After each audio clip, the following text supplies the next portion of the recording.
Chapter 16. Loony Coon Takes the Cake. The weaning of Loony Coon and his generation was carried out relentlessly. Raccoons don't bluff about this sharp and vital change in the family life. When baby days are over, there is not a moment of maternal pity for the cubs, not a smidgen of sympathy to soften the shock. But if the mother coons were severe in administering the discipline, Looney Coon and his pals were strong and self-reliant in taking it. In their characters lived the solid qualities of the wild that asked no softness. For the first few hours only was there any whimpering on their part when they saw the mother care slipping away from them. But once they realized this was a new phase of life opening up, they met it spontaneously. Jenny and I were busy these evenings making observations. It was baffling work. Being nocturnal animals, raccoons hide their habits and ways of living behind a cloak of darkness. It's like peeking through a knothole in a fence at a baseball game, Jenny complained. We only see enough to make us realize how much more there is to see. Well, what have we learned? I questioned. One thing certain, the adult females are more sociable with one another now that the young are weaned. Yes, she agreed. When the young were with them, they fought one another. Now Andrea, Lady Racket, and the other mothers were quite chummy. They come in together to feed, and the cubs are so much more friendly with the males now. Also with one another, I added. These were generalizations and not very satisfying. However, one evening we saw something definite through our knothole, as Jenny named our limited observations. We were canoeing close to the shore in our west bay when Big Boy, the huge male raccoon, emerged from the brush close to us. He looked at us for a moment, as if he didn't know what or who we were. I'm convinced that raccoons are very nearsighted creatures. It's all right, Big Boy, called Jenny. Don't be afraid, pet. It's just Sam and I. Even if Big Boy did not know us by sight, he did by sound. Immediately, recognizing our voices, he abandoned all caution and went to work along the shore of this bay. On this bay, moss grows on the surface of the water like a shelf. Big Boy felt around with a thoroughness that covered every inch of the territory. It wasn't long before he came up with crawfish, which he ate with obvious relish. Big Boy, exclaimed Jenny critically. How indelicate. No cooking, no salt, no pepper. How can you eat things that way? Big Boy didn't hear her. He was too busy with his hunting or fishing, whichever it might be called. Jenny, I whispered excitedly, look who's coming. Loony Coon, she cried. You rascal, what are you doing there? Loony Coon had no time for greeting or for words. He was all business.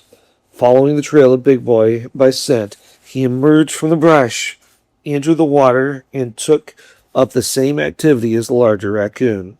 He caught a crawfish, and to Jenny's horror, he caught a bloodsucker too. Loony Coon, she cried. I wouldn't have believed it of you. I wish I hadn't seen you do that.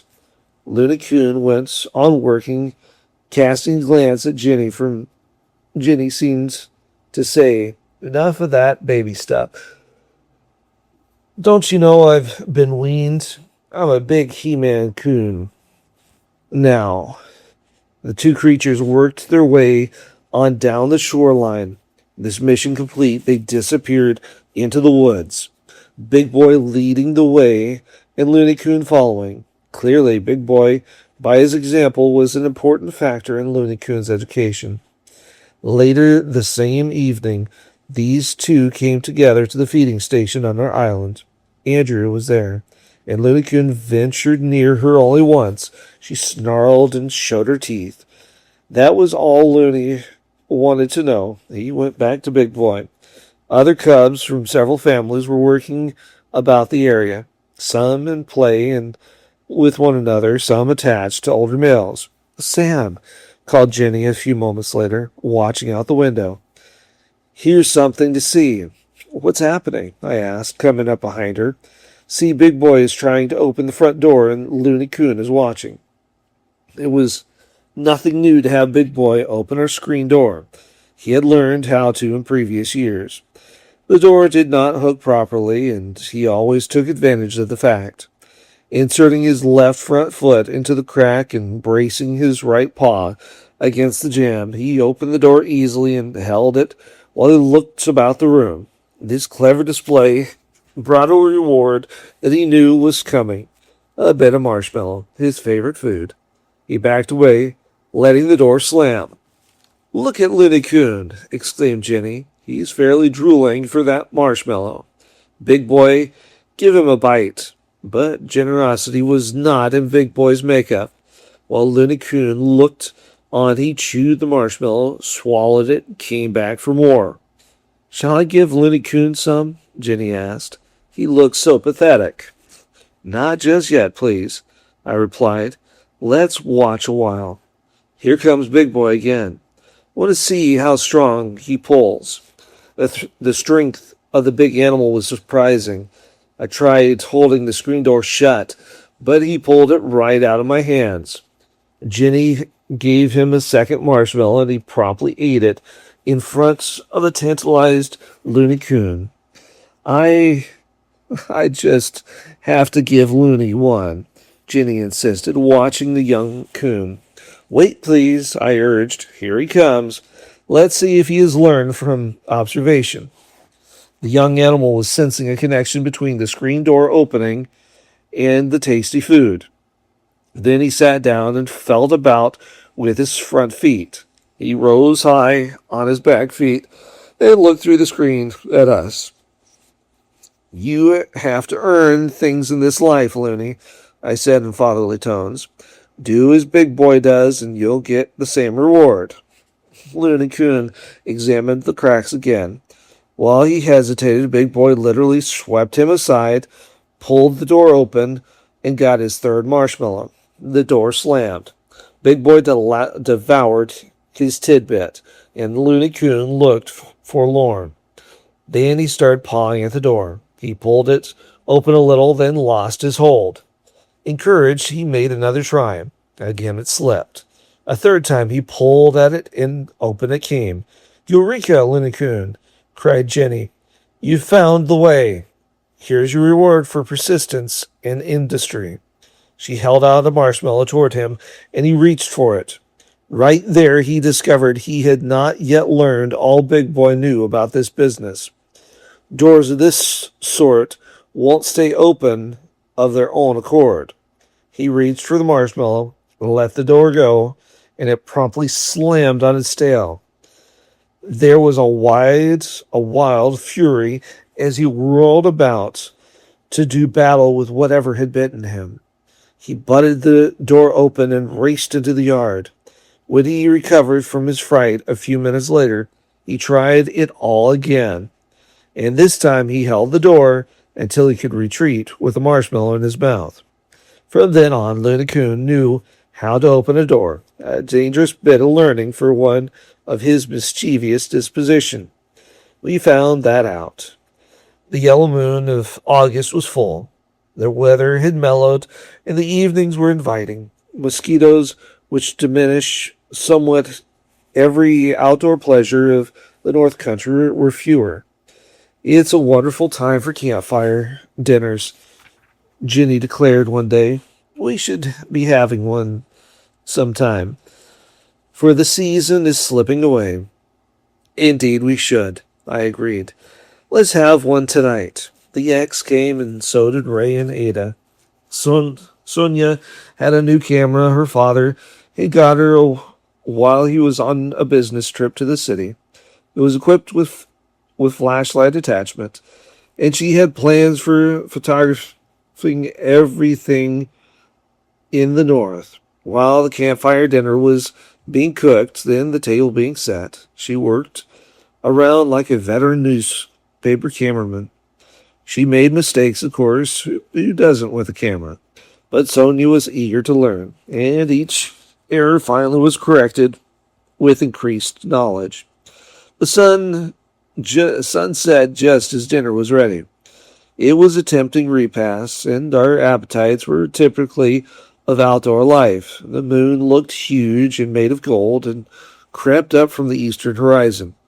It laid a yellow trail through the lake. Wonderful decorations we have for our evening dining room, Ada commented, as she helped arrange foods on the table. That sunset and the moonrise, how do you ever manage such things? We have a place decorated anew every day, I replied. A little extravagant, to be sure, but we have a charge account with nature. And we have a surprise for you, Dorothy broke in, taking a cover off a huge pan that they had brought along. Look, an angel food cake. Sonia made it herself. It was a beautiful cake with white frosting, and we lavished praise on Sonia. This was the first time in our experience that we have had angel food cake at a campfire dinner, I laughed. What would Daniel Boone think of this? He'd want some of it, I'm sure, Jenny said. It's wonderful, Sonia. Thank you. Sonia blushed and smiled sweetly. Really, Mother made it. I just helped. Looks as if we should have made more, she went on, pointing into the brush. We have company. Here came Loony Coon, a big boy, apparently following the scent of the cake. No, you don't, I cried, taking the cake from Dorothy. This is angel food cake, and that makes it none of your business. The two raccoons stood on their hind legs and reached high. There was no question about what they thought. Nothing doing, I affirmed. Cake is not good for little raccoons. You go and eat a nice bloodsucker. Brr! Jenny shivered. Go to the cabin, I argued with the coons who still reached up, clawing at my breeches and trying to get the cake. There is some nice dog food. It has vitamins and all that sort of thing. Couldn't they have just a little bite? Sonia teased. Maybe just a taste would be all they want. No, raccoons and angel food cake don't belong together. I still held the cake high. Big Boy and Loony Coon were not easily discouraged. They kept on arguing their right to the cake until Sonia brought them each one of their loved marshmallows. Then they went toward the house, and we thought we were rid of them. I placed precious cake on a service table near the fire until dessert time came. While we were eating dinner, our attention was drawn to a large, beautiful buck who appeared to the nearest point of the mainland. He was difficult to see in the soft mingled light of moonbeam and afterglow, but we could make out his form and see his fine antlers. After drinking several times, he waded into the water. To our surprise, he began swimming directly toward the island. We kept as quiet as we could, and it looked as if he meant to land at our very campsite. His swimming was swift and strong. The water fairly foamed about his shoulders and his neck. We were entranced at the sight. Every member of our party whispered exclamations of admiration. Then the fire changed the course of events. Suddenly it gave forth a loud pop. Startled, the buck altered his plan and swam off at increased speed. We watched him until he landed on a far shore and then heard him running into the brush. Wasn't he beautiful? Ada gasped. I can never forget it. The sheer beauty of it, Dorothy added. The moonlight, the woods, the smooth waters, the afterglow, and that deer swimming. All this and angel food, too, I paraphrased a line of poetry. That's what you think? Dick said excitedly. Do you see what I see? We looked around, and there was Loony Coon up on the service table, reaching his front feet toward the cake. Everyone shouted at once, and everyone tried to get up, At once, there was a wild confusion as we stumbled all over one another. I gave a war whoop and went echoing about the shores. That went echoing about the shores. Looney Coon was only spetted by the racket we made. Realizing that he was discovered and that he had only a split second to complete his mission, he lunged toward the cake. Looney Coon, don't you dare! Jenny screamed. But Looney Coon dared. Escaping my grasp by inches, he lifted the whole cake into his mouth, jumped from the table, and raced back into the brush, followed by Big Boy. We stood looking at one another dumbfounded. It was Sonia who first found her voice. She gave a delighted little giggle. Goody! I really baked it for him.